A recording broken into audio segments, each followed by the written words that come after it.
Gravé dans la pierre, le commandement de Dieu concernant le sabbat invite l'homme à maintenir une relation étroite et constante avec son Créateur. Dans plus de 100 langues anciennes et modernes, la famille humaine a adopté le mot sabbat pour désigner le 7e jour de la semaine. Mais pendant des millénaires, il y eut des conflits et des polémiques à propos de l'observation convenable du sabbat.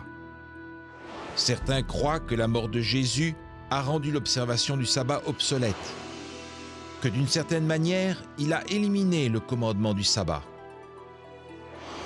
Au IIe siècle de notre ère, le premier jour de la semaine, le jour du soleil, devint un jour d'adoration populaire pour certains chrétiens.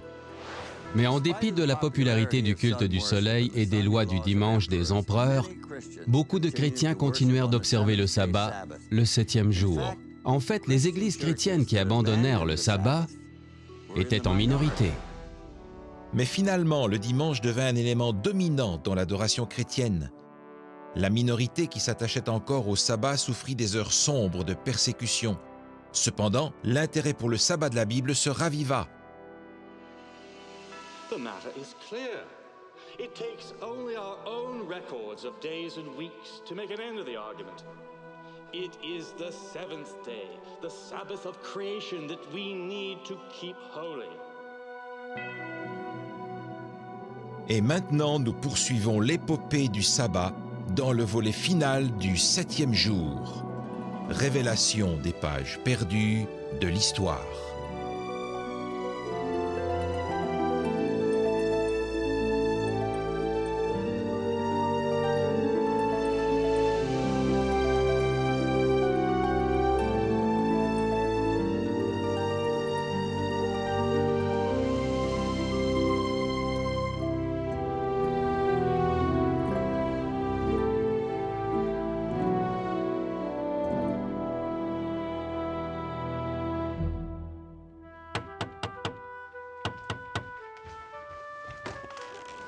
Tom Miller, land's sake, come in. Let's get these wet things off before you freeze to death.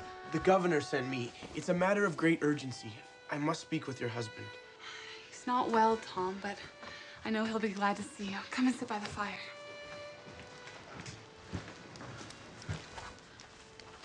Roger, you must wake up. Tom Miller is here from Governor Winthrop. Tom Miller, aren't you a sight for sore eyes? What brings you all the way from Boston on a night like this? The governor sent me, sir. I've ridden the whole way with no rest. But it's a matter of great urgency. Mr. Winthrop sends word of great danger for you. The magistrates want to send you back to England. They've dispatched Captain Underhill and his men to take you by surprise.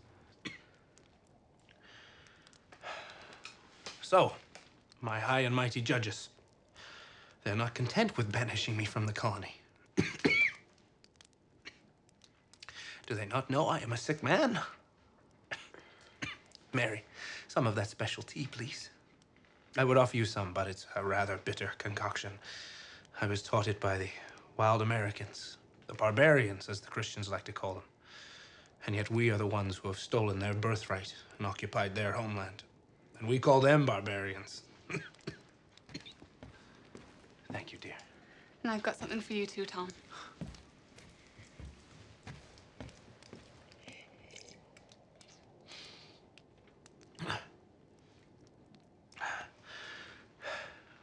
So, it seems as though they are afraid I will find refuge in this wilderness and raise an army of malcontents and nonconformists. This is now their plan for my future. It's the dead of winter, and they want to send me on a ship back to England. Perhaps England would be a welcome change.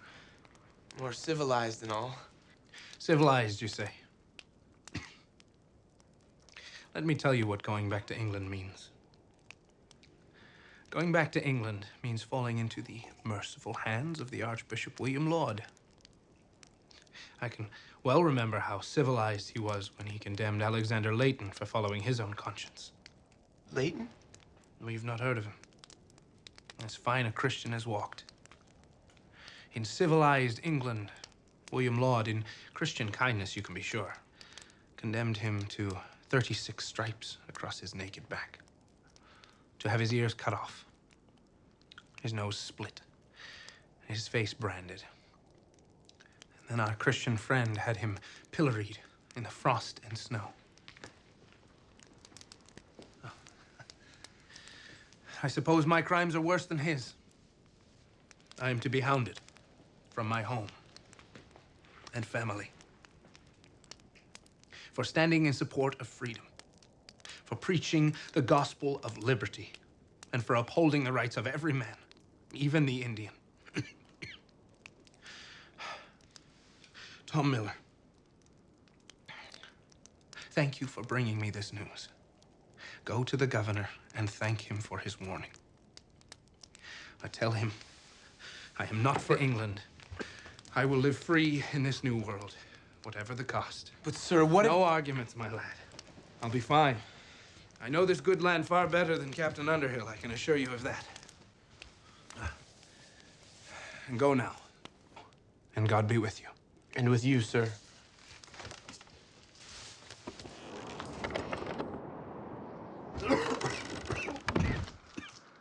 Good lad, that. Mary, those things you set aside for me, I need them now. I will leave tonight. Tonight? But you're ill. If you go out in that storm, it will be the death of you. It will be the death of me if Underhill catches me here. I must be gone and far off before he and his men ever arrive. Those things, please. Yes, I've got them here.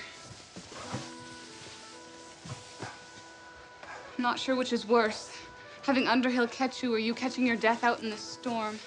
I'll take my chances with the storm any day. At least, kiss your babies goodbye. They will miss you terribly, as will I. Do not disturb them. You will all be in my thoughts every waking moment. And God willing, we will be together very soon. I must go now.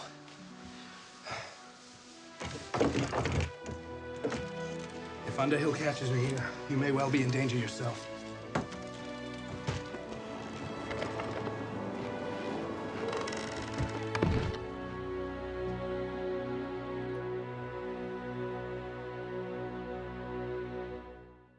C'est au mois de janvier, en l'an 1636, que Roger Williams quitta la douceur de son foyer pour braver l'hiver glacial de la Nouvelle-Angleterre. Par sa fuite, il défiait l'autorité d'un régime répressif. C'était une étape cruciale du combat pour la liberté religieuse, qui eut une grande influence dans l'histoire du sabbat du 7e jour. Bonjour, je suis Hal Holbrook. Bienvenue au 5e et dernier volet du 7e jour, révélation des pages perdues de l'histoire. Les historiens et les biographes dépeignent Roger Williams comme un homme de conviction, au grand cœur, possédant une volonté obstinée et inaltérable. C'était un passionné des droits de l'homme et il militait pour la séparation de l'Église et de l'État, une idée radicalement nouvelle dans un monde où la religion était imposée par la loi. Après s'être enfui de Salem, il se dirigea vers le sud à travers la nature sauvage, subsistant grâce à tout ce qu'il pouvait trouver dans la forêt. Il trouva finalement refuge auprès d'une tribu indienne à Narragansett Bay. Ses ennemis devaient se réjouir de s'être débarrassés de lui, mais sa famille et ses amis étaient impatients de savoir s'il avait survécu aux rigueurs des mois d'hiver.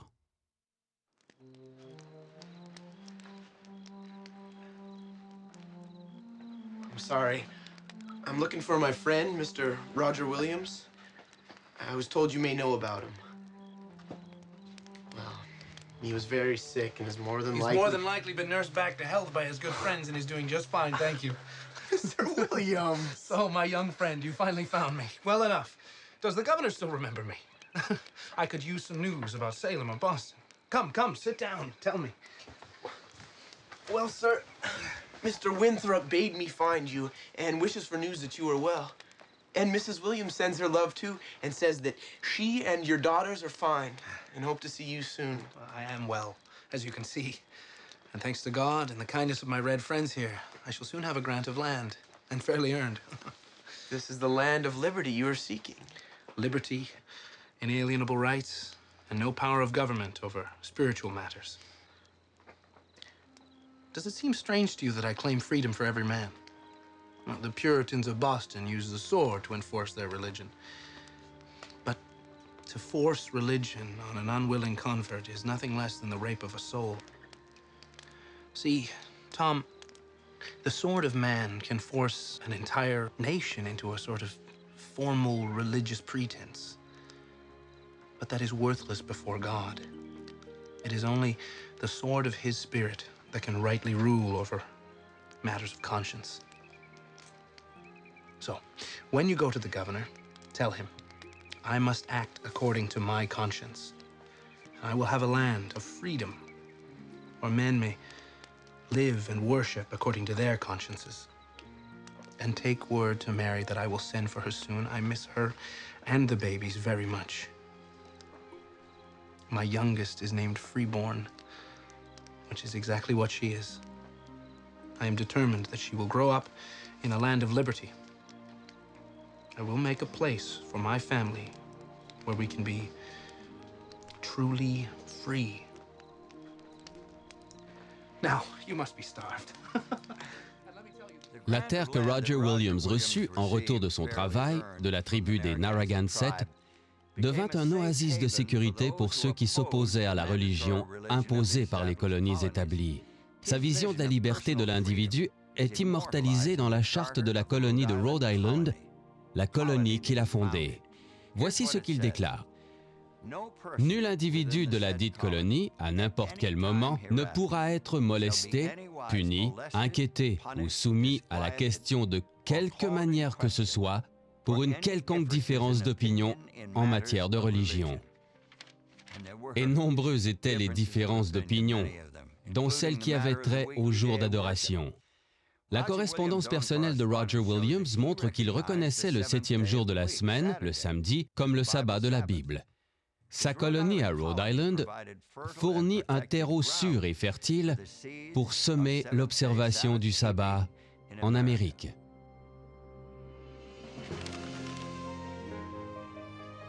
La nouvelle du radicalisme de la colonie de Roger Williams se répandit en Angleterre où la colonie souleva de vives critiques. Mais la perspective de liberté face à la tyrannie religieuse attirait beaucoup de gens. Et ils étaient prêts à braver vents et marées pour gagner cette liberté. Parmi ceux qui embarquèrent se trouvait un couple baptiste originaire de Tewksbury, Stephen et Anne Mumford. Ce sont eux qui introduisirent le sabbat dans le Nouveau Monde. En 1665, Stephen et Anne Mumford arrivèrent dans la colonie de Rhode Island. Ils émigrèrent là parce qu'il s'y trouvait des églises baptistes, dans une colonie où régnait une entière liberté religieuse. Il se peut aussi qu'ils soient venus pour des raisons économiques. Et Newport était un port de commerce très fréquenté. En décembre 1671, les Mumford et quelques autres immigrants formèrent la première assemblée baptiste du 7e jour en Amérique. Le groupe s'épanouit dans l'environnement protégé de Rhode Island, mais dès que les membres s'aventuraient au-delà des frontières de leur colonie, ils couraient de grands risques. Au Connecticut, par exemple, les membres de l'église de Newport devaient payer des amendes, ou même étaient jetés en prison s'ils travaillaient le dimanche, étant donné que leur jour d'adoration était le sabbat. C'était un moyen de les harceler à cause de leur anticonformisme. Ces premiers baptistes du 7e jour s'aperçurent que leurs pratiques relatives au sabbat les mettaient en conflit avec toutes les communautés où l'on observait le dimanche. C'est pourquoi ils répondirent à l'appel de la liberté qui venait de l'Ouest. Ils implantèrent des églises sur des terres inhabitées. Ceci se produisit maintes et maintes fois parce qu'il était plus facile de trouver un lieu inhabité pour fonder une ville et créer des institutions qui conduiraient à l'observation du sabbat et à la liberté religieuse. Cela rendit le sabbat populaire puisque presque tous les nouveaux venus dans la communauté y participaient automatiquement. Et ceci se produisit à l'échelle du pays tout entier, si bien qu'en 1900, leurs églises s'éparpillaient jusqu'en Californie. Au fil des ans, il devint de plus en plus difficile pour les baptistes du 7e jour de demeurer loin des problèmes. Les territoires devinrent de nouveaux États et certains d'entre eux promulguèrent des lois du dimanche. ce qui eut des conséquences malheureuses, voire tragiques. Well, it must have been back about, 1885. They come out from somewhere in Ohio, the two of them, she still in her teens. They were just married and they came out to live their lives in the Promised Land. Danfield, that may have been the name. He was John. I don't think I ever really knew her name. She, pretty little thing though. She, hard worker even when she was expecting. They took that land over by the state line, 4 or 5 miles from town. They had a horse, a couple of cows, and really did a nice job with that place. They had a fine cabin and a good well, and that first year they grew up a right nice garden. Now, most folks in this area are religious. These people were Seventh-day Baptists, you know, the ones that take Saturday for Sunday. Living so far out of town, I thought that their religion would be their own business. But they did have things sort of mixed up, not working on Saturday. Sabbath, they called it, and they treated Sunday like any other working day when the other people were going to church. Anyway, things were going fine until a mean-hearted citizen brought a complaint to the grand jury. The grand jury, mind you. I thought there was no call for that, but folks were saying that John was defiling the Lord's day every week. He was only doing what he thought God wanted him to. But that made no difference. That grand jury, they tried him, convicted him, and sentenced him right then and there. He had to pay a fine or go to jail. Now, this young feller had real spine. He figured since it was a free country, he could have his own religion and follow it. He flat refused to pay. Well, sir, those deputies, they drug him right off to jail. Left his wife alone up there with a babe just a few weeks old. It was bad enough, him in jail, worrying about his wife and babe and all, but it was even worse for her. Separated from her husband, no support from anyone. Oh, 1 or 2 of the ladies did come up from town, but she was pretty much left on her own up there. She hoped every day to see him coming up the road, coming home to her. They say that she sat up by the gate holding her babe for hours at a time. A few weeks went by like that. Well, the babe took sick, and next thing we heard, the poor little thing had died right in its mama's arms. It was heartbreaking seeing her and a few of the town folk putting that little bundle in the ground. Her man in jail, unable to comfort her. No comfort in it for him either. That poor child, she just wasted away after that up there, crying all alone, night after night. Well, John, he served his time. They finally let him go. And he headed off for home, just looking forward like crazy to seeing his wife. When he got there, his neighbors were carrying something out. It was a coffin's what it was. It was his wife's. She had took sick. If you ask me, I'd say it was a broken heart that killed her. Well, he never said a word. He just followed him up to the graveyard and watched him put his wife in the ground next to his little baby. And he threw himself down and he cried till there were no more tears left to cry. He hardly said goodbye to his soul before he rode out of here. We haven't heard from him since. I just hope he found a place where he could live free. Les baptistes du 7e jour ne furent pas les seuls à devoir se déplacer pour des motifs religieux. Conrad Beissel, un jeune réfugié allemand, était en quête d'un lieu où s'établir. Il arriva en Pennsylvanie en 1720, cherchant un endroit paisible où il pourrait être en communion avec Dieu. Étant donné qu'il y avait trop de distractions aux alentours de Philadelphie, il décida de se déplacer plus loin vers l'ouest sauvage, le long des rives de Cocalico Creek, jusqu'à la ville qui s'appelle aujourd'hui Ephrata. Plusieurs de ses amis le suivirent et là, ensemble, ils établirent une petite communauté spirituelle, le couvent d'Ephrata. Beissel guidait ses brebis dans la vie spirituelle, les instruisant dans la doctrine et le mode de vie chrétien. Il composa des centaines d'hymnes qui agrémentaient leur service d'adoration, des hymnes qui sont encore interprétés aujourd'hui par le chœur du couvent d'Ephrata de renommée mondiale.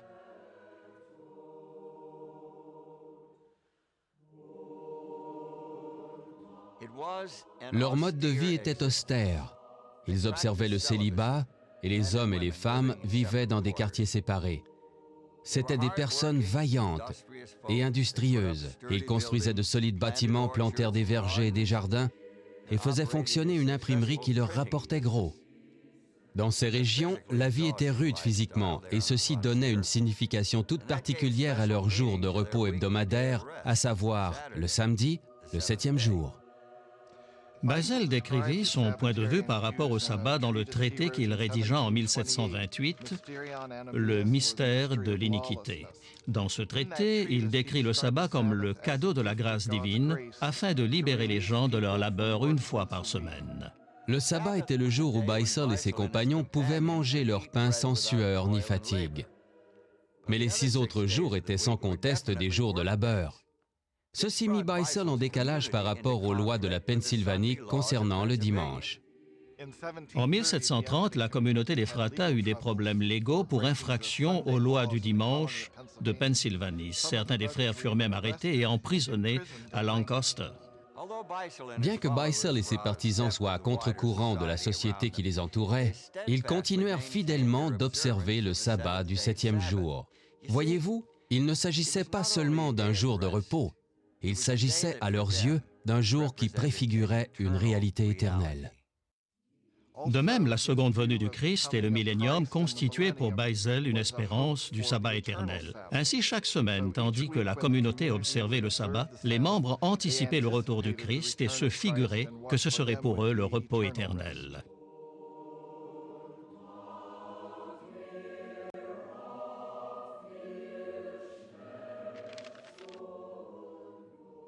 À l'instar de Beissel, Nicolas Ludwig von Zinzendorf naquit en Allemagne. C'était un comte. Sa famille appartenait à la noblesse. Dès sa jeunesse, il manifesta de la piété et une grande spiritualité. Âgé de 19 ans, il alla visiter une galerie d'art à Düsseldorf, où il découvrit un tableau qui devait changer sa vie. Le tableau dépeignait Jésus sur la croix, portant la couronne d'épines. Sous le tableau se trouvait l'inscription suivante: « Tout ceci, je l'ai fait pour toi. Qu'as-tu fait pour moi ?» Le comte Zinzendorf consacra le restant de sa vie à trouver la réponse à cette question. En 1722, il permit à un groupe de réfugiés de s'établir dans son comté, dans l'est de l'Allemagne. Ces réfugiés étaient issus du mouvement religieux morave, dont les origines remontent aux enseignements de Jean Hus, mort en martyr quelques 3 siècles auparavant. Maintenant, bien que Zinzendorf fût luthérien toute sa vie, il promut un renouveau spirituel parmi les Moraves, ravivant leur foi et leur communiquant une nouvelle vision. Il devint finalement évêque au sein de l'Église morave renouvelée. Zinzendorf avait une bonne idée de la façon d'annoncer le message de l'amour de Jésus au monde entier. Ainsi, dès 1732, il envoya des missionnaires moraves partout à travers le monde pour annoncer l'Évangile par-delà les frontières culturelles. 9 ans plus tard, en 1741, quelques-uns des missionnaires de Zinzendorf arrivèrent dans l'est de la Pennsylvanie pour commencer leur travail auprès des Amérindiens. Ils fondèrent la ville de Bethléem et peu de temps après, le comte arriva pour aider à organiser la communauté et poursuivre sa mission. Nicolas Zinzendorf pensait que les Premières Nations américaines constituaient les 10 tribus perdues d'Israël. Ainsi, pour qu'ils puissent vraiment devenir chrétiens, il fallait leur expliquer leur héritage juif, dont l'observation du sabbat faisait partie, bien entendu. Zinzendorf pensait que le sabbat était un élément commun à tous les hommes, peu importe où ils se trouvent, sans restriction. C'était une fête que tout le monde pouvait observer. Il sentait aussi que si le sabbat pouvait être restauré, si tout le monde le mettait en pratique, cela aiderait à rassembler tous les hommes dans la communauté du Christ. Zinzendorf lui-même observait le sabbat en tant que jour de repos et de communion avec Dieu et avec les croyants. Il recommanda cette pratique aux Moraves de Bethléem. Les Moraves acceptèrent unanimement, déclarant que le sabbat doit être observé en toute quiétude et en fervente communion avec le Sauveur. Zinzendorf pensait que le sabbat était le véritable jour de repos, et donc les Moraves s'ouvrirent à l'idée que Dieu travaillerait dans leur cœur ce jour-là. Puisque le dimanche était le jour de repos légal, selon la loi en vigueur, les Moraves observeraient en fait les 2 jours. Il semble toutefois que Zinzendorf lui-même ne considérait pas nécessairement le dimanche comme un jour de repos. Au cours de l'été 1642, il fit un périple dans les missions indiennes des Moraves. Avec ses compagnons, il campa près de Hurley, dans l'État de New York. Pendant leur séjour, quelques dignitaires locaux vinrent leur rendre visite. Le comte Zinzendorf était occupé à composer un cantique. Il était un peu distrait et ne reçut pas les dignitaires avec toutes les civilités qu'il s'attendait à recevoir. Alors l'un de ces présomptueux annonça qu'il était juge de paix et d'un air arrogant, il fit remarquer que le comte semblait très affairé pour un dimanche après-midi. Le lendemain, il traîna Zinzendorf au tribunal, lui donna une amende de 18 shillings pour avoir violé le sabbat. À l'aube du 19e siècle, la plupart des églises protestantes aux États-Unis nageaient dans l'optimisme. Beaucoup de gens croyaient qu'un millénium de paix allait s'installer. Beaucoup de gens, mais pas tout le monde. William Miller, un ancien agnostique, avança une idée très irritante. Plutôt que d'entrevoir un millénium de paix, il voyait le monde se diriger vers une crise cataclysmique. La fin catastrophique du monde présent et de tout ce qu'il contient. Miller et ses collègues examinèrent attentivement les prophéties bibliques à l'aide des méthodes d'interprétation utilisées par les théologiens depuis des siècles. Ils arrivèrent à la conclusion que Jésus-Christ reviendrait de façon glorieuse avec une immense armée d'anges en 1844. Des milliers de personnes, principalement en Nouvelle-Angleterre et dans l'État de New York, adhérèrent à cette conclusion. Ils se joignirent au rang de William Miller et des autres, se préparant en vue de l'apothéose de l'histoire du monde. La certitude du second avènement du Christ était le ciment qui les unissait entre eux. Rien d'autre n'avait de valeur désormais. Ni leurs fermes, ni leurs affaires, ni leurs doctrines respectives, ni leurs traditions. Et certainement pas la question du véritable jour du repos. C'est là que nous retrouvons les baptistes du 7e jour dans notre histoire. Au début des années 1840, les baptistes du 7e jour mirent largement l'accent sur le sabbat et l'annonçaient aux autres chrétiens, en particulier aux baptistes qui n'étaient pas des observateurs du sabbat. Ils publièrent alors une série de tracts, en firent la promotion et les distribuèrent de lieu en lieu. Les membres cherchaient à sensibiliser ceux qui les entouraient, mais à leur grande déception, personne ne semblait être intéressé. Personne ne voulait les écouter. Cependant, non loin de la petite ville de Washington, au New Hampshire, une baptiste du 7e jour décida qu'il était temps de forcer quelqu'un à écouter.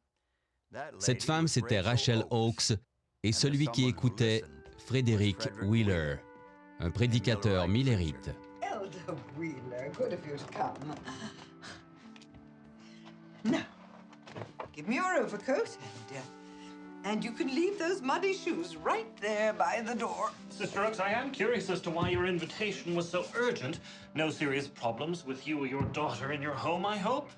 Nothing of that sort. Now, come along into the sitting room. I'm most eager to speak with you. Would you please put some tea on for us, dear? Do sit right here. Now then, you and your family are well, I hope, even though you were away so much. Yes, sister, the family is well. Anyway, there's not so much to do on the farm this year, since the Lord will be coming in just a few months. That may very well be, but all the same, we have to prepare for the future in case in case he does not return before another winter. Wouldn't you agree? Well, I suppose that possibility does exist, Now then, but I do believe... let me tell you why I appeared so agitated at services this Sunday past, and why I was so earnest about having this meeting with you. Do you recall your sermon before we shared the Lord's Supper? Of course. It was my usual message for the communion service, the need for proper preparation so that we do not take the body and the blood of the Lord unworthily. You assured us that if anyone is living in conscious disobedience with the divine commands, he is unfit to share the Lord's Supper. I am flattered by your close attention, but surely you do not disagree with my sermon, do you? Oh, to the contrary, I agree with it wholeheartedly. I agree with it even more than you do, I dare say. How so? I believe, as you do, that it is our Christian duty to obey the commandments from love toward our Savior. But when I heard you speak those words beside the communion table, I could barely restrain myself from rising to my feet in objection. Just listen to this. Remember the Sabbath day to keep it holy. 6 days shalt thou labor and do all thy work, but the 7th day is the Sabbath of the Lord thy God. Of course, I know the passage well. Yet you yourself and your congregation are in disobedience to this very commandment. Disobedience? How can you bear to face your Savior at his coming while you ignore so clear a revelation of his will? He declared the 7th day to be his holy Sabbath. How can you content yourself with observing the 1st day? But, Sister... The 1st day, Elder Wheeler, which is Sunday, rather than the 7th day, which is Saturday. Don't you see? As the minister to your flock, it is your duty, your privilege, to lead your congregation to the proper understanding of the Lord's Sabbath. I confess, I have never considered it in quite that light. Perhaps it is worthy of study. Perhaps we have been so absorbed with the thought that the Lord may yet come this year that we have ignored other important issues. Yes. I must make this a matter of study and prayer. That is all I ask. I feel certain that the truth will become as clear to you as it has to me. Frederick Wheeler fut profondément touché par ce que Rachel Wilkes lui dit. Cela captiva son attention. Il prit sa Bible, prit les tracts sur le sabbat qu'avaient publiés les baptistes du 7e jour et commença à les étudier sérieusement. Il finit par être convaincu que le samedi, le 7e jour, était bien le sabbat du Seigneur. Wheeler, comme tous les Millerites, fut profondément déçu lorsque le Christ ne revint pas en 1844. Il ne perdit pourtant pas foi en la Bible, même s'il ne la comprenait pas totalement. Il continua d'étudier les fondements bibliques du sabbat du 7e jour et découvrit bientôt que d'autres partageaient son intérêt sur le sujet. Au début de 1845, Thomas Preble rédigea un article où il présentait certains arguments très convaincants en faveur du sabbat du 7e jour. Joseph Bates, capitaine de bateau à la retraite et étudiant fervent de la Bible, accorda un grand intérêt à cet article. Joseph Bates lut le matériel de Thomas Preble sur le sabbat, publié en février et mars 1845, et tandis qu'il lisait ce matériel à la lumière de la Bible, il fut convaincu que le 7e jour était le sabbat du Seigneur. Il finit par devenir le principal partisan du sabbat du 7e jour, ce qui l'amena à être l'un des fondateurs de l'Église adventiste du 7e jour.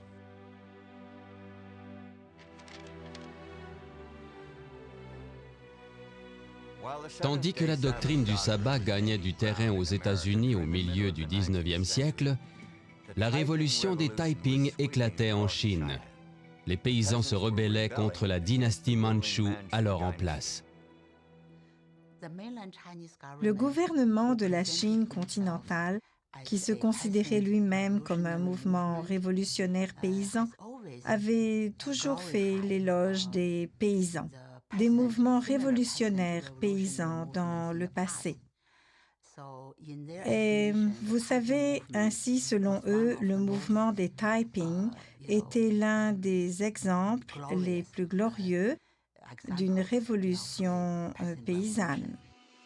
Tout commença avec Hong Xiuquan, le fils d'un pauvre fermier.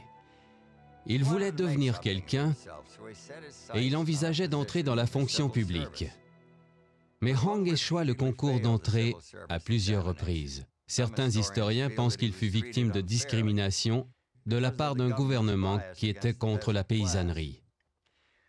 Un jour, tandis que Hong sortait de la salle de concours, un Chinois converti au christianisme lui tendit des pamphlets édités par des missionnaires protestants. Mais en rentrant à la maison, il posa les pamphlets sur une étagère et les oublia. Hong s'essaya une dernière fois au concours, en vain. Cet ultime échec le plongea dans une dépression nerveuse. Une période noire ponctuée d'une série de rêves étranges.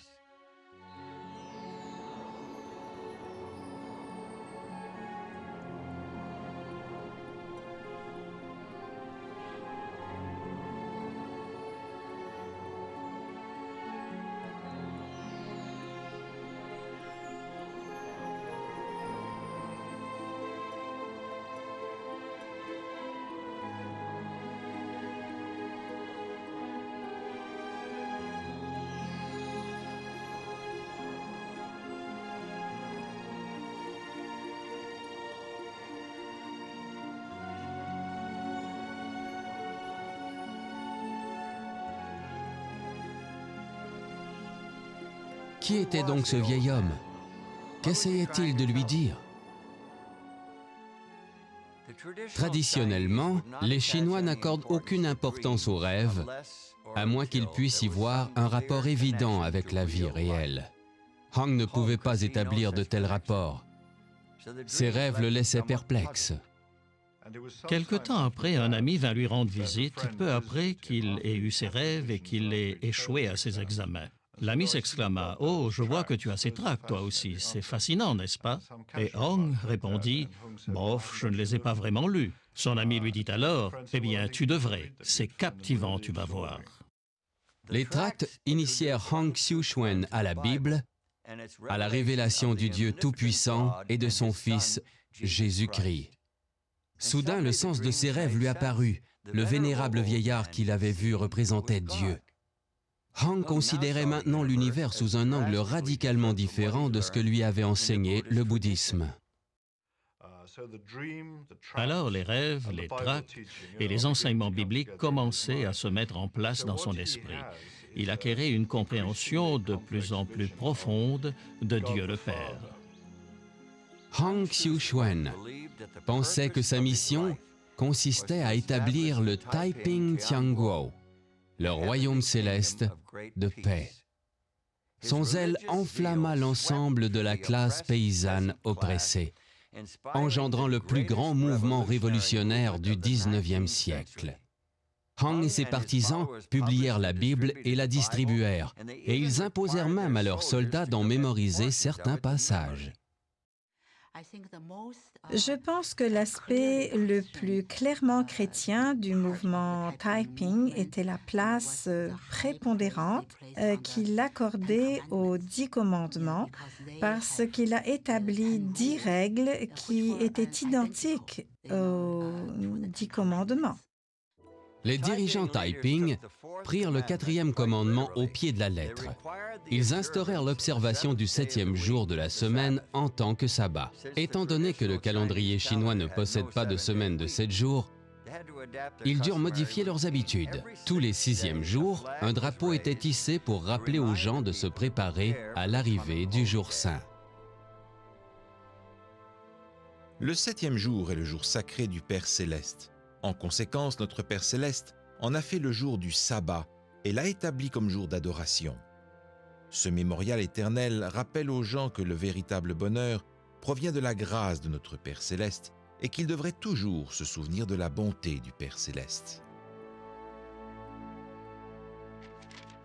Cependant, les efforts de Hong Xiuquan pour établir le royaume céleste de paix ne furent jamais véritablement couronnés de succès. Ses partisans et lui-même libérèrent bien environ 40% de l'empire de la domination mandchoue. Mais les Britanniques et d'autres Occidentaux aidèrent les Mandchous à reprendre le dessus. Ils écrasèrent la révolution de Hong Xiuquan en 1864.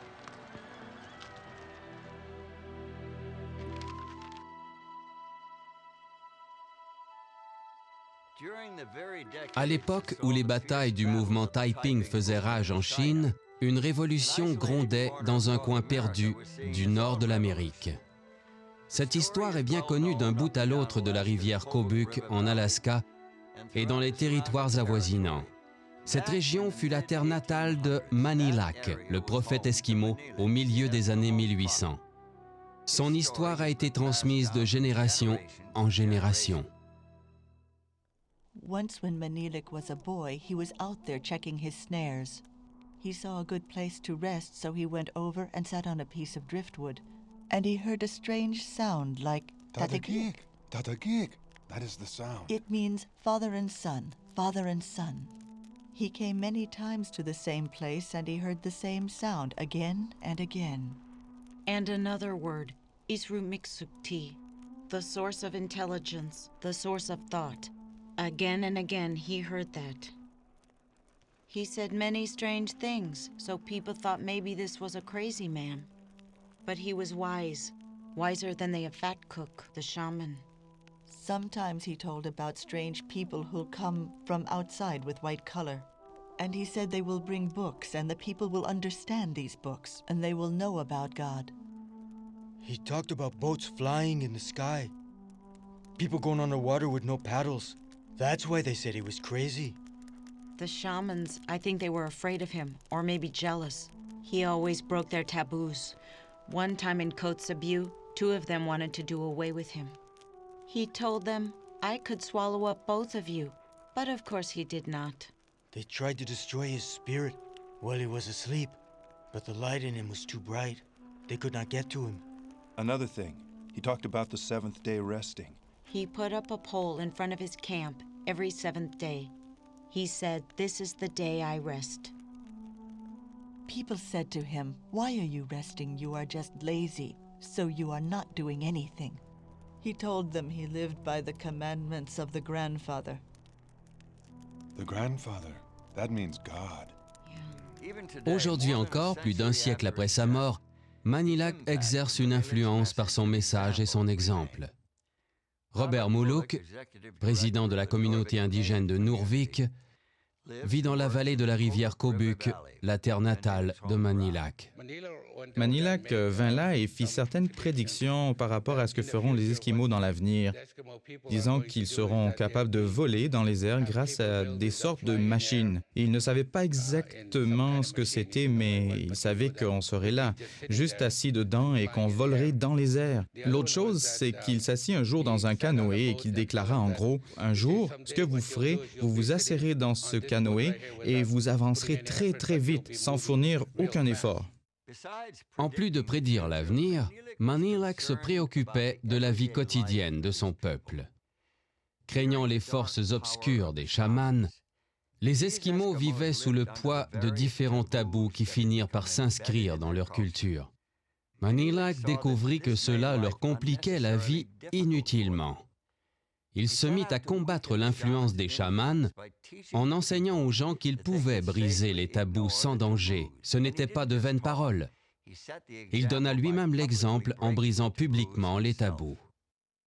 Un tabou en particulier interdisait de manger d'un certain type de baies en été. Manilac allait sur place et demandait aux gens « Pourquoi avez-vous peur de manger de ces baies? Vous devriez en manger. » Ils prenaient alors quelques baies et les mangeaient et leur disaient « Vous voyez, il ne m'arrive rien et rien ne m'arrivera non plus. » Comme cela, et tout le monde l'observait pendant longtemps en se demandant « Quand va-t-il crever? » Mais rien ne se passait. Maintes et maintes fois, il prouva qu'il existait une puissance supérieure à celle des chamans. Quand les chamans le défiaient, il sentait qu'il faisait face à une force supérieure. Mais Manilac s'empressait de leur dire que cette sagesse et cette protection lui venaient d'en haut, de celui qu'il appelait le grand-père. C'était le grand-père qui le faisait dominer sur les chamans. C'était le grand-père qui lui montrait ce qui devait arriver. C'était le grand-père qui lui disait d'enseigner à son peuple comment vivre sans crainte. Et c'était le grand-père qui lui apprenait le repos du 7e jour. L'histoire de Manilac est un exemple parmi tant d'autres de gens qui ont appris à connaître Dieu et à observer son sabbat sans jamais avoir lu la Bible ou rencontré un missionnaire. Voici un autre exemple qui nous vient du fond de l'Amérique du Sud, au cœur de la forêt tropicale. Il y a environ un siècle, un chef de tribu appelé Aoqua fit un rêve étrange, un rêve qui changea sa vie.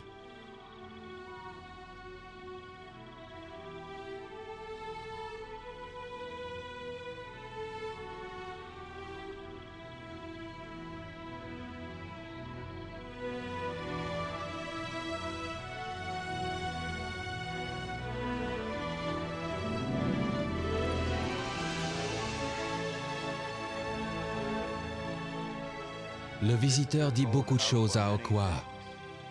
Il lui parla de Dieu. Il lui apprit comment être en bonne santé, être propre, quoi manger. Il lui enseigna des chants et des prophéties. Et bien sûr, il lui parla du sabbat. Le visiteur, que Aoqua nomma « celui qui brille », lui annonça également qu'il devait s'attendre à voir arriver un professeur dans son village, apportant un livre noir avec lui. Nous avons retrouvé les descendants de Aoqua dans le petit village de Parima, dans l'ouest de la Guyane. Ils se souviennent encore du rêve d'Aoqua et de celui qui brille. Ça ressemblait à Dieu. Il croyait que Dieu parlait à Aoqua parce que dans son rêve, quelqu'un lui parlait. Il croyait que c'était Dieu. Il leur a parlé du sabbat, disant que le sabbat est un jour sacré. On ne doit pas travailler les jours de sabbat. Pas de travail, pas d'activité d'aucune sorte, juste adorer Dieu. Aoqua disait, n'allez pas à la pêche, n'allez pas travailler dans vos fermes, restons ensemble et adorons Dieu le jour du sabbat. À cette époque, ils avaient l'habitude de faire des nœuds sur une corde, chaque semaine ou chaque mois. Et chaque jour, ils défaisaient un nœud. Un le premier jour, un autre le deuxième, et ainsi de suite jusqu'au sabbat. Comme ça, ils savaient quand arrivait le sabbat. C'était une sorte de calendrier hebdomadaire, primitif, mais fonctionnel. On l'utilisait encore des années plus tard, lorsqu'un missionnaire solitaire arriva au village de Aoqua. Il apportait avec lui une Bible, le fameux livre noir du rêve d'Aoqua. Ce qu'il découvrit était extraordinaire. À la différence des autres tribus primitives typiques, les villageois étaient propres et en bonne santé. Et ils observaient fidèlement le sabbat chaque samedi, une tradition que leurs descendants perpétuent jusqu'à ce jour.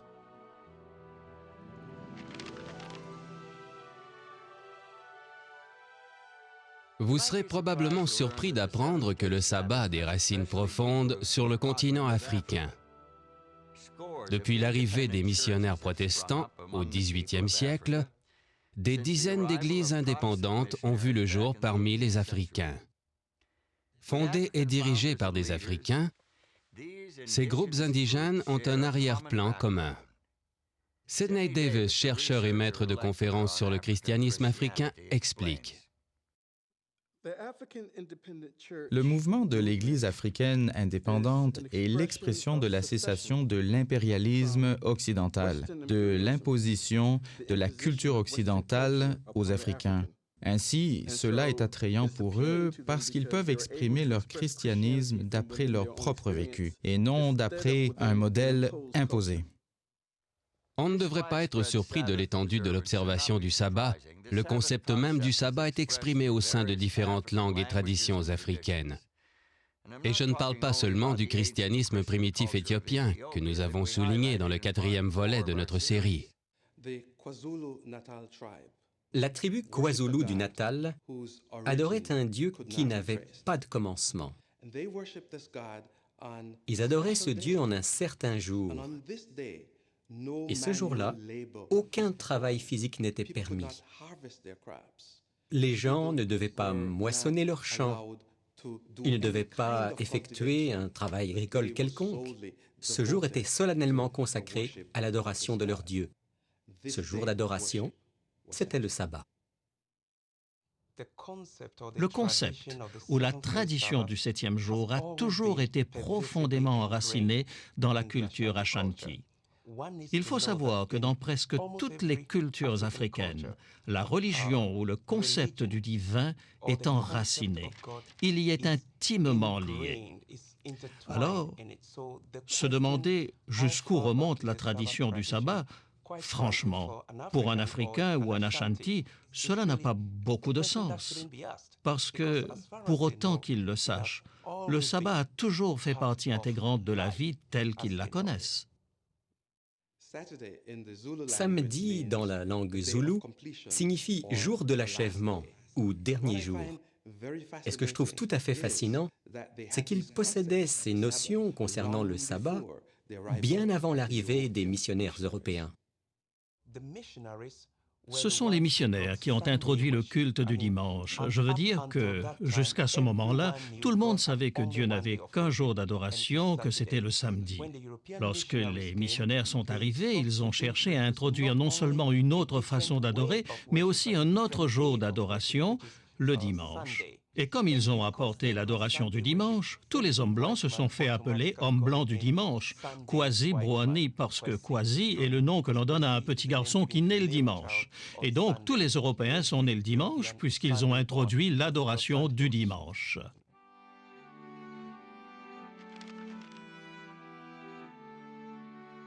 En Amérique, la tradition du dimanche en tant que jour sacré a caractérisé la vie religieuse durant des siècles. D'une part, sa stricte observance a été considérée comme une condition pour recevoir la bénédiction divine. D'autre part, certains croyaient qu'ignorer le jour sacré ouvrait la voie aux catastrophes. Environ 10 ans avant le début de la guerre civile, un médecin nordiste qui était abolitionniste décida de faire un tour dans le sud pour voir la situation de ses propres yeux. Il y allait avec un certain préjugé. Un dimanche, à la Nouvelle-Orléans, il fut choqué par la désacralisation du sabbat qu'il y observa. Le jeu, la prostitution, la frivolité générale. Le jour suivant, un terrible incendie se déclara, ce qui n'était pas rare au 19e siècle.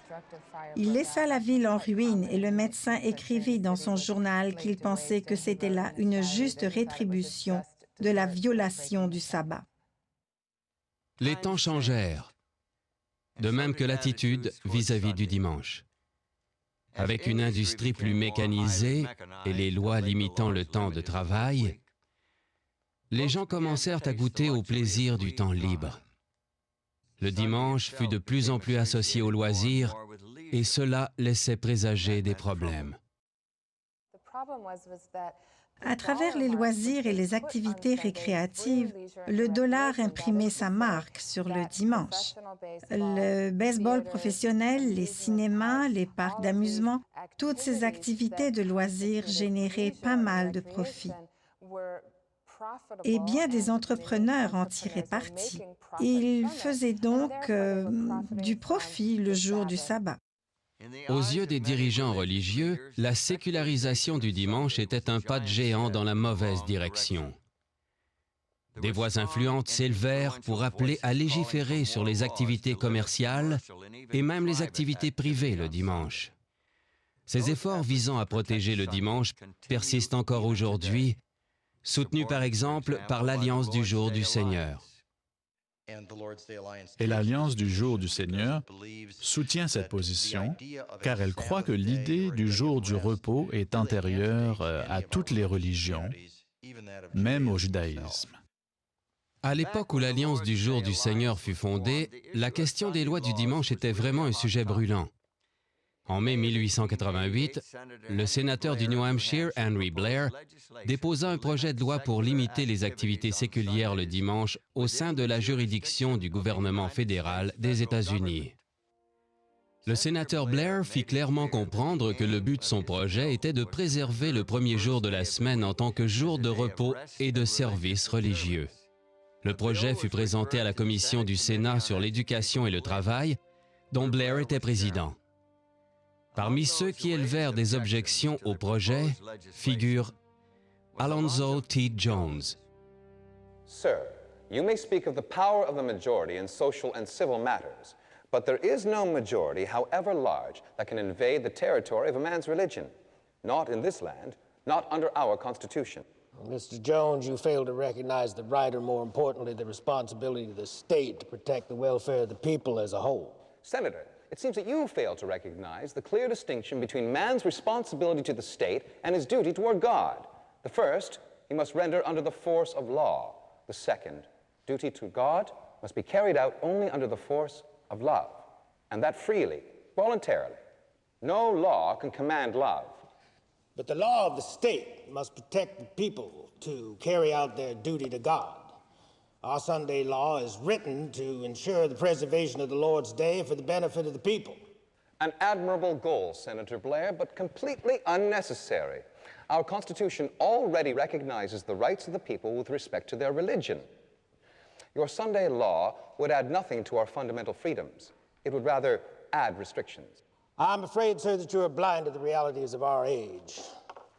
If men owe a duty to God and do not willingly perform it, they become a corrupting influence in society. This proposed Sunday law would have a corrupting influence by introducing force and coercion into its observance. On the contrary, the intended effect is to enhance the Sabbath.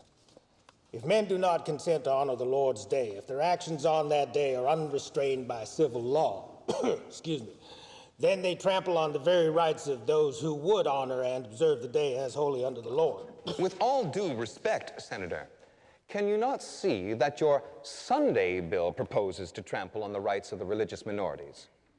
Do you really want to revert to those dark ages where church and state united to force men to violate their conscience and conform to an officially established religion? Now, that is an unworthy comparison, sir. Our Sunday law is for the ultimate benefit of the whole society.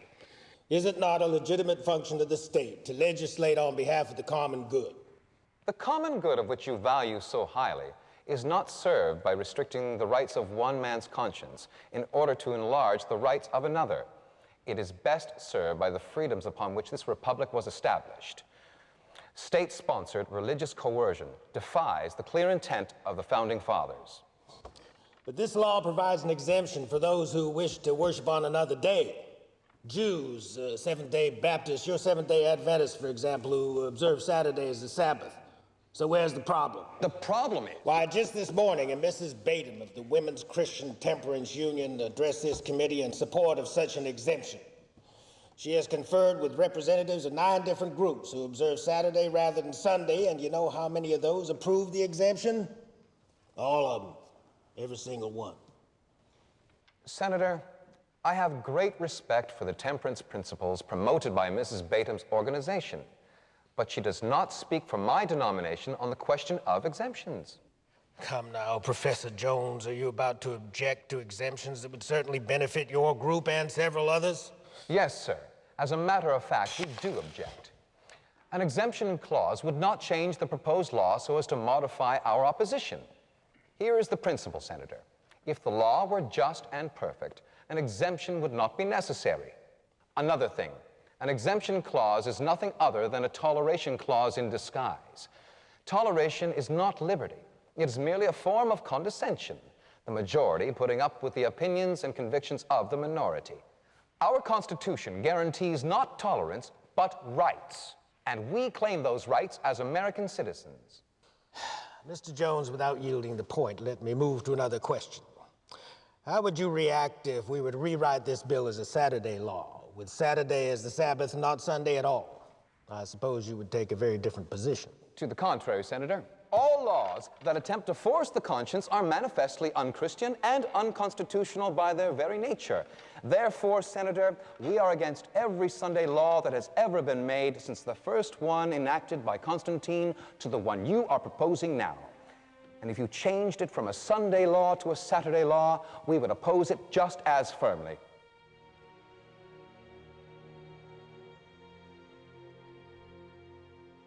Le projet de loi du sénateur Blair n'est jamais sorti de la commission. Mais il y avait déjà bon nombre d'autres lois du dimanche que l'on appelait couramment les Blue Laws ou lois bleues. En fait, en Amérique, aujourd'hui, 49 États sur 50 ont des lois protégeant le dimanche. Seul l'Alaska fait exception. Mais le fait que ces lois existent ne signifie pas que la question soit réglée. Les lois du dimanche dans les États ont été contestées pour des raisons constitutionnelles.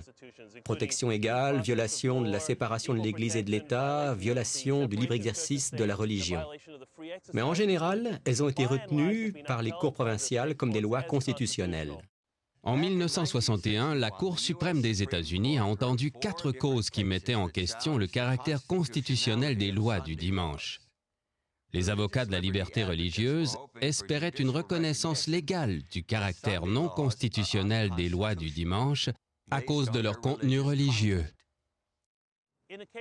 Dans l'affaire opposant McGowan à l'État du Maryland, la Cour a décidé que bien que les lois aient un substrat religieux évident, elles parlaient du jour du Seigneur, du repos sacré, de toutes sortes de termes religieux, de questions religieuses. En 61, donc, la Cour a statué que la justification de la loi avait évolué, qu'elle protégeait désormais les droits des travailleurs. Et bien sûr, lorsque vous posez la question « Est-ce que les États peuvent faire passer des lois qui protègent les droits des travailleurs ?» La réponse est oui, bien entendu.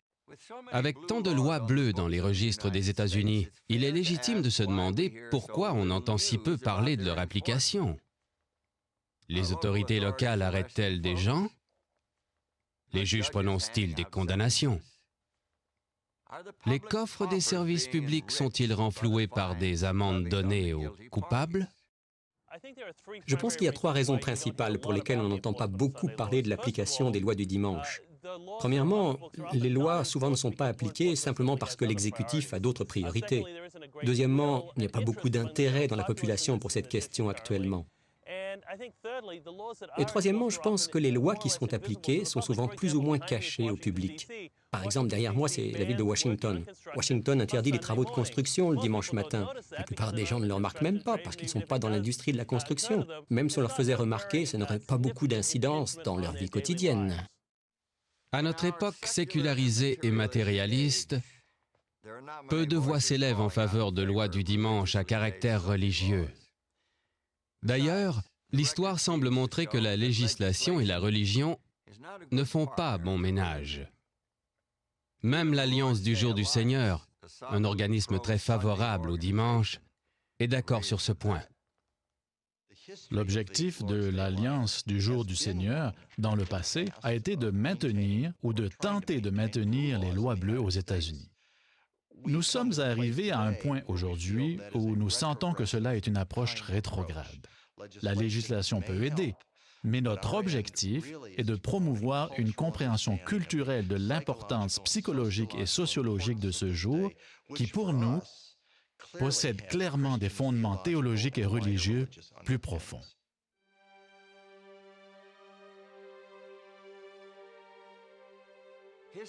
L'histoire montre qu'en matière de religion, la persuasion vaut mieux que la force.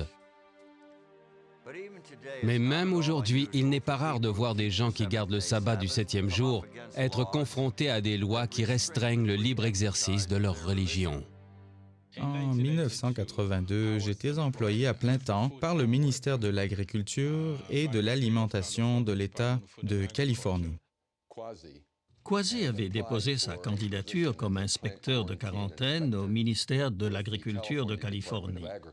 Il obtint une entrevue d'embauche, s'y présenta et alla examiner le lieu de travail avant de prendre véritablement ses fonctions. Lorsque je suis arrivé là, j'ai vu que l'emploi du temps prévoyait que je travaille le samedi. J'en ai donc parlé à mon superviseur. Le responsable du site lui a répondu « Si vous n'êtes pas prêt à travailler le samedi, je ne vais pas remplir vos papiers et vous ne pourrez pas être employé par le ministère de l'Agriculture. » J'ai contacté le Conseil sur la liberté religieuse et avec son aide, nous en avons appelé auprès du ministère de l'Agriculture de l'État de Californie pour essayer de régler cette affaire à travers le processus administratif. Mais le ministère n'a rien voulu savoir et a mis fin à mon emploi. Après une période considérable, nous avons finalement obtenu une audience qui a duré plusieurs jours. Mais au bout du compte, malheureusement, le juge a tranché contre lui, ce qui n'est pas rare lorsqu'on est observateur du sabbat. Nous avons immédiatement transmis un dossier à la Cour d'appel du 9e district. La question a finalement été portée devant 3 juges du 9e district qui se sont prononcés en faveur de Kwasi, renversant la décision précédente. L'État de Californie était outré et il a fait appel auprès de la Cour suprême des États-Unis qui l'a rejeté. Ainsi, la décision du 9e district était maintenue en faveur de Kwasi et de l'exigence de prendre en considération les croyances religieuses, faisant ainsi jurisprudence. Entre le début et la fin de ce processus, il s'est passé environ 17 ans. Mais nous avons persévéré parce que nous croyons que nous accomplissions la volonté de Dieu. Et également, nous pensons que d'autres pourront profiter de notre épreuve. Perdre votre emploi à cause de vos convictions religieuses semble toutefois un problème mineur comparé à ce qui s'est passé dans certains pays. Par exemple, en 1973, les dirigeants d'une grande nation africaine ordonnèrent à tous les citoyens de passer 1 jour par semaine à réparer les routes, les ponts et à entretenir les biens publics. C'était une bonne idée, à première vue, du moins. Mais la journée de travail communautaire était le samedi, ce qui causa de gros ennuis à des milliers d'adventistes du 7e jour. Enter.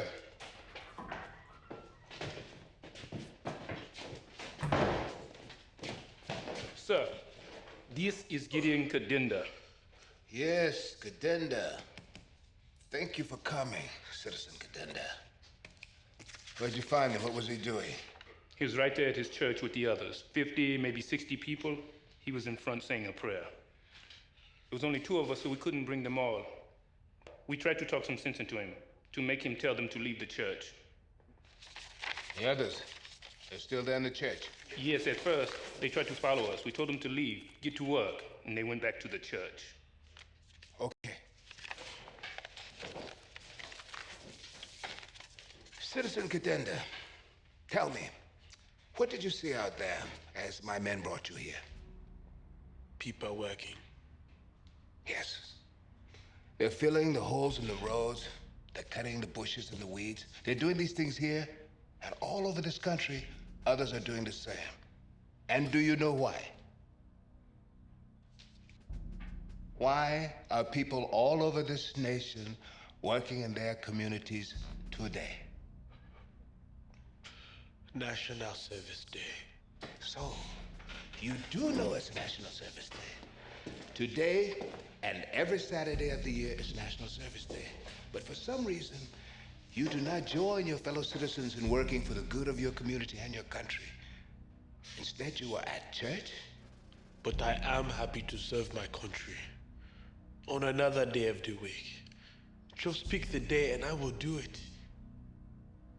Chair. Sit down, please. The law of the land says Saturday is National Service Day. So that is the day that we all will do our work in our community. That includes you and all the people in your church. You are their leader, so you must tell them. Even if I tell them, they won't do it. Not on a Saturday. Saturday is God's Sabbath. You can tell them now that has changed. Let them worship God some other day. I cannot change the day. Saturday is God's Sabbath, not mine. It is His commandment that we keep it. I cannot change it. Listen well, Kadende. Make your people act like good citizens, or you will personally suffer the consequences. This bruise on your face will seem like a mosquito bite. Take him, lock him up. Sir, look at me. These men, they have beaten me. My blood is on my shirt and on your hands. They may beat me again, perhaps kill me. But this will not change anything. I cannot tell my church members to break the laws of God. We'll see, Gideon Kadende. We'll see about that.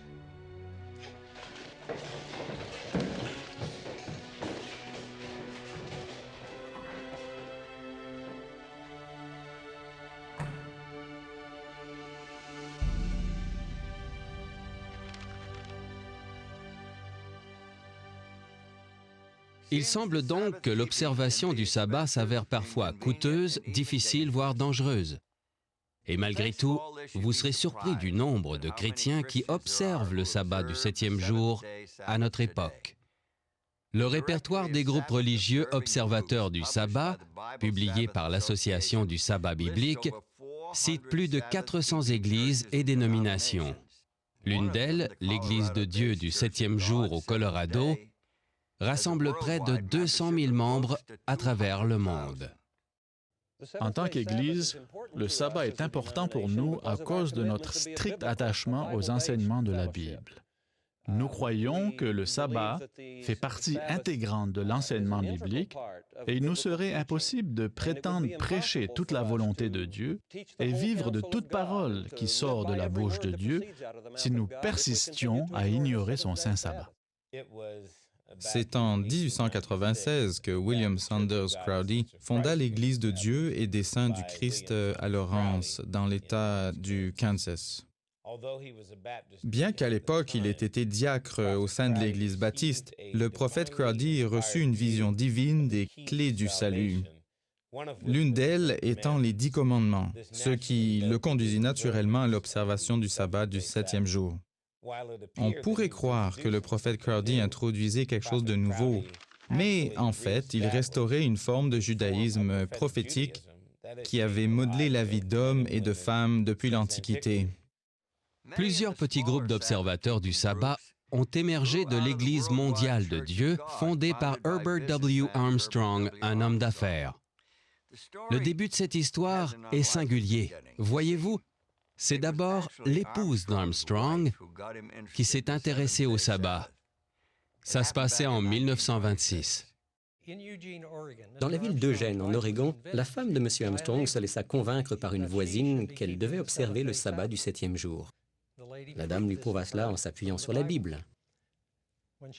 Lorsqu'elle en parla à Herbert, son mari, il fut irrité, très irrité, au point que dans sa colère, il dit qu'il divorcerait si elle persistait dans son fanatisme, comme il l'appelait. Elle répondit, « Plutôt que de divorcer, pourquoi ne cherches-tu pas par toi-même pour voir si j'ai raison ou si j'ai tort ?» Herbert Armstrong ne divorça pas. Il accepta le défi de son épouse et passa plusieurs mois à étudier dans une bibliothèque voisine, et à sa grande surprise, il fut incapable de prouver que sa femme avait tort. Il s'était placé lui-même au pied du mur et une conclusion s'imposait. Le samedi, le 7e jour de la semaine, était bien le sabbat de la Bible. Cela devint l'un des piliers de l'Église qu'il fonda. Herbert W. Armstrong mourut en 1986.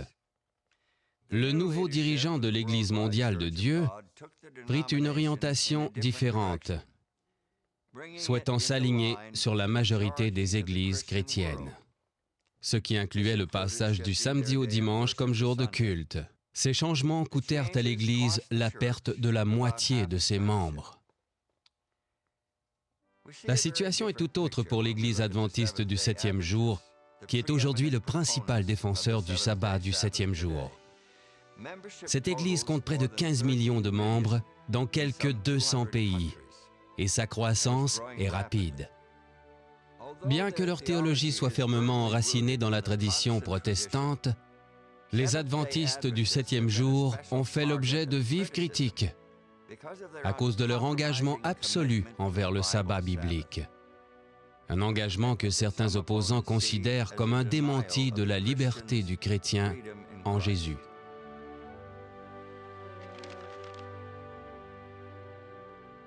La liberté, bien sûr, est au cœur de la foi chrétienne. Certains affirment que le fait d'observer le 7e jour est un rejet de la liberté chrétienne. Ils qualifient l'observation du sabbat de légalisme, de tentative de gagner le salut par l'obéissance. Mais la véritable observation du sabbat est-elle vraiment légaliste? Dieu instaura le sabbat à la création avant le péché. Où donc est le légalisme à ce moment-là? Si ce n'en était pas, qu'est-ce qui le rend légaliste maintenant? Quand Dieu a donné la manne à Israël pendant 40 ans dans le désert, la manne ne tombait pas le sabbat. Était-ce du légalisme? Lorsque Dieu leur a donné les 10 commandements étaient-ils légalistes?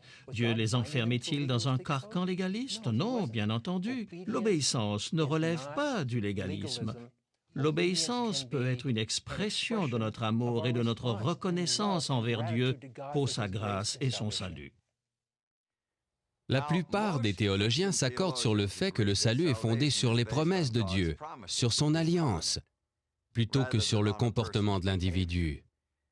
Ce qui les amène à soutenir qu'observer le sabbat par obéissance au commandement est inutile. Les adventistes croient aussi que le salut ne peut être obtenu qu'en vertu des promesses de Dieu.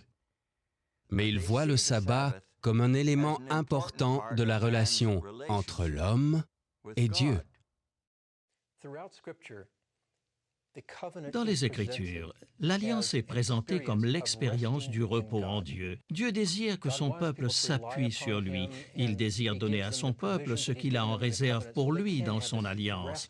Ainsi, le peuple peut jouir de ce repos et de cette assurance en Dieu. Lorsque nous nous plaçons hors de cette alliance avec Dieu, nous sommes préoccupés par la question du salut, par l'avenir. Mais si l'on vit dans cette alliance, on jouit du repos et de la confiance en Dieu. Le sabbat symbolise ce repos. Et en observant le sabbat, nous avons l'assurance que Jésus nous a rachetés sur la croix, qu'il nous a sauvés, que nous sommes ses enfants et que nous pouvons compter sur lui. Mais si le sabbat a sa place dans la vie du chrétien, pourquoi doit-il être vécu le samedi?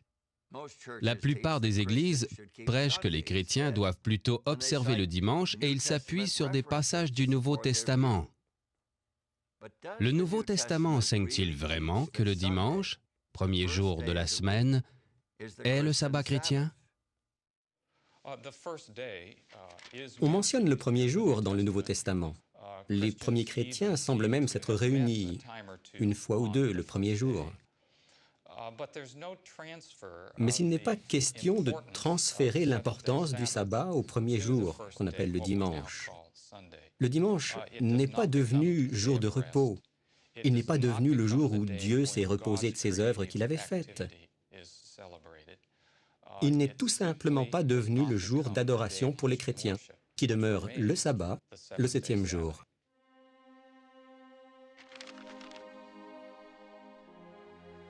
Voici un autre élément que l'on passe souvent sous silence. La place du sabbat dans la prophétie biblique, en particulier dans le livre de l'Apocalypse, le livre de la Révélation. La scène prophétique se déploie, représentant symboliquement la bataille entre Jésus et son grand ennemi, Satan. C'est le conflit des siècles qui balaie la scène de l'histoire humaine. Ce conflit atteint son apogée avec l'apparition de 3 anges qui claironnent leur message.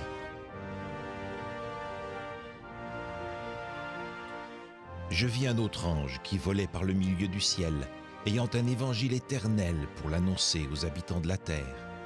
Il disait d'une voix forte, « Craignez Dieu et donnez-lui gloire, car l'heure de son jugement est venue, et adorez celui qui a fait le ciel, et la terre, et la mer, et les sources d'eau. » Dans le contexte des derniers événements de ce drame, l'heure du jugement étant arrivée, les habitants de la terre adorent Dieu. Et l'on fait référence à Dieu ici avec les mêmes mots que dans le 4e commandement. Dieu est celui qui crée toutes choses. Étant donné que le passage fait écho au 4e commandement, je ne crois pas que ce soit aller trop loin que de comprendre qu'à la toute fin de ce drame, les habitants de la terre reçoivent une sommation céleste de revenir à Dieu et d'adorer le Créateur le 7e jour, le sabbat. Ainsi, le sabbat fait partie du plan divin en vue de rétablir la relation brisée entre Dieu et ses enfants. Même dans un monde où le but et le sens véritable de la vie ont presque été oubliés, où la foi languit sous les décombres de l'infidélité, même dans un tel monde, le sabbat continue à nous signaler l'appel de Dieu à l'âme humaine. Les pages perdues de l'histoire nous ont révélé l'incroyable épopée de ce jour presque oublié, le sabbat du 7e jour, jour sacré de repos et d'adoration selon la Bible. Nous sommes remontés jusqu'à ses origines dans le récit biblique de la création, où Dieu l'établit comme mémorial de son œuvre créatrice et définit le cycle hebdomadaire. Nous en avons suivi l'évolution à l'époque de Jésus, dont le ministère a insufflé au sabbat un sens nouveau. Et nous avons vu comment le sabbat a survécu, malgré les tentatives de le réglementer, de l'enterrer ou de le bannir. Nous avons mis à jour des preuves anciennes de l'observation du sabbat dans des endroits aussi divers que l'Irlande et l'Éthiopie, où il a résisté aux attaques et aux périodes d'opposition. Nous l'avons vu renaître dans l'enseignement des premiers anabaptistes et des hommes du 7e jour en Angleterre. Nous l'avons vu préservé malgré les persécutions et le martyre. Nous avons vu l'attention du monde entier se tourner à nouveau vers lui, car des milliers et des milliers de chrétiens découvrent actuellement pour eux-mêmes la place du 7e jour par une expérience religieuse fondée sur la Bible. Et la Bible parachève le portrait du sabbat en nous donnant un aperçu de la vie à venir, notre vie future, dans un univers parfait. Écoutez. Comme les nouveaux cieux et la nouvelle terre que je vais créer subsisteront devant moi, dit l'Éternel, à chaque nouvelle lune et à chaque sabbat, toute chair viendra se prosterner devant moi, dit l'Éternel. Le sabbat, le mémorial de l'œuvre créatrice et rédemptrice de Dieu, fait donc partie de son projet pour l'avenir de la race humaine.